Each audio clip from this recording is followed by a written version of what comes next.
സംസ്ഥാനത്ത് തെരഞ്ഞെടുപ്പ് സാമഗ്രികളുടെ വിതരണം ആരംഭിച്ചിരിക്കുകയാണ്.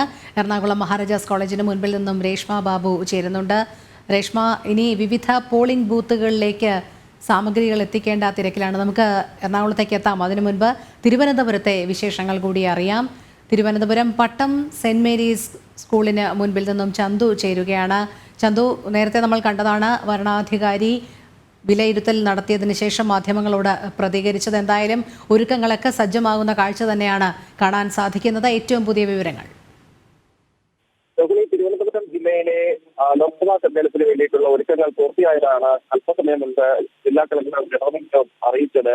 തിരുവനന്തപുരത്ത് രണ്ട് ലോക്സഭാ മണ്ഡലങ്ങളുണ്ട്. തിരുവനന്തപുരം ലോക്സഭാ മണ്ഡലവും രണ്ട് ആറ്റിങ്ങൽ ലോക്സഭാ മണ്ഡലവുമാണ്. ഈ രണ്ട് മണ്ഡലങ്ങൾ 7 നിയോജക മണ്ഡലങ്ങളുടെ 14 നിയോജക മണ്ഡലങ്ങളാണ് ആകെ ഉൾപ്പെടുന്നത്. ഈ നിയോജക മണ്ഡലങ്ങളിൽ പോളിംഗ് ബൂത്തുകളുടെ ക്രമീകരണവും മറ്റൊരുക്കങ്ങളും എല്ലാം പൂർത്തിയായതായാണ് ജില്ലാ കളക്ടർ അല്പസമയം മുൻപ് അറിയിച്ചത്. അദ്ദേഹം പട്ടം സെന്റ് മേരീസ് സ്കൂളിലെത്തി പോളിംഗ് സാമഗ്രികളുടെ വിതരണവുമായി ബന്ധപ്പെട്ട നടപടികൾ പരിശോധിച്ചു. അതിനുശേഷം ഇപ്പോൾ പോളിംഗ് സാമഗ്രികളുടെ വിതരണം ആരംഭിക്കാൻ പോവുകയാണ്. ഇപ്പോൾ സ്ട്രോങ് റൂം അല്പസമയത്തിനകം തുറന്നതിന് ശേഷം വോട്ടിംഗ് മെഷീൻ പുറത്തേക്ക് എടുക്കുകയും അത് ഓരോ കൗണ്ടറുകളിൽ വിതരണം ചെയ്യുകയും ചെയ്യും.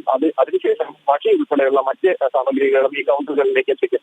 അതിനുശേഷമായിരിക്കും തെരഞ്ഞെടുപ്പ് ചുമതലയുള്ള ഉദ്യോഗസ്ഥർക്ക് ഈ ഉപകരണങ്ങൾ നൽകുക. അതത് കൗണ്ടറുകളിലെത്തി ഈ ഉപകരണങ്ങൾ കൈപ്പറ്റിയതിനു ശേഷം 695 വാഹനങ്ങൾ ജില്ലയിലാകെ ഈ പോളിംഗ് ബൂത്തുകളിലേക്ക് പോകുന്നതിന് ക്രമീകരിച്ചിട്ടുണ്ട്. ഈ ഉദ്യോഗസ്ഥർക്ക് ഈ വാഹനങ്ങളിൽ അവരെ പോളിംഗ് സ്റ്റേഷനുകളിലേക്ക് എത്തിക്കും. ഇന്ന് രാത്രിയോടുകൂടി തന്നെ എല്ലാ ക്രമീകരണങ്ങളും പൂർത്തിയാകും. ഇപ്പോൾ അതിനുള്ള ഒരുക്കങ്ങളെല്ലാം പൂർത്തിയായതായാണ് ജില്ലാ കളക്ടർ വ്യക്തമാക്കിയിരിക്കുന്നത്. ആകെ 2730 പോളിംഗ് സ്റ്റേഷനുകളാണ് ജില്ലയിൽ ക്രമീകരിച്ചിരിക്കുന്നത്. ഈ പോളിംഗ് സ്റ്റേഷനുകളിലെല്ലാം തന്നെ 100% വെബ് കാസ്റ്റിംഗ് സംവിധാനവും ഏർപ്പെടുത്തിയിട്ടുണ്ട്. പ്രത്യേകിച്ച് നമുക്കറിയാം, ചുട്ടുകൊള്ളുന്ന വേനലാണ്. ഉഷ്ണതരംഗത്തിനുള്ള സാധ്യതയൊക്കെ കാലാവസ്ഥാ നിരീക്ഷണ കേന്ദ്രം പ്രവചിക്കുന്ന സാധ്യതയുണ്ട്. അതുകൊണ്ട് തന്നെ ചൂട് പ്രതിരോധിക്കുന്നതിനുള്ള ക്രമീകരണങ്ങൾ ഒക്കെ ഒരുക്കിയിട്ടുള്ളതായും അദ്ദേഹം വ്യക്തമാക്കിയിട്ടുണ്ട്. തിരുവനന്തപുരം ജില്ലയെ സംബന്ധിച്ചിടത്തോളം 125 പ്രശ്നബാധിത ബൂത്തുകൾ ഉണ്ട്. ആറ്റിങ്ങൽ ലോക്സഭാ മണ്ഡലത്തിൽ 9 ബൂത്തുകളും ഇത്തരത്തിൽ പ്രശ്നബാധിതമാണെന്ന് കണ്ടെത്തിയിട്ടുണ്ട്. തിരുവനന്തപുരം ജില്ലയിൽ നിരോധനാജ്ഞ നിലനിൽക്കുന്നു. അതിന് പുറമെ പോലീസിന്റെയും ഒക്കെ ശക്തമായ നിരീക്ഷണവും സുരക്ഷയും ഒക്കെ ഏർപ്പെടുത്തിയിട്ടുള്ളതായും ജില്ലാ കളക്ടർ വ്യക്തമാക്കിയിട്ടുണ്ട്. മറ്റൊരു പ്രധാനപ്പെട്ട കാര്യം ആറ്റിങ്ങൽ ലോക്സഭാ മണ്ഡലവുമായി ബന്ധപ്പെട്ടാണ്. ആറ്റിങ്ങൽ ലോക്സഭാ മണ്ഡലത്തിൽ നേരത്തെ അവിടുത്തെ UDF സ്ഥാനാർത്ഥി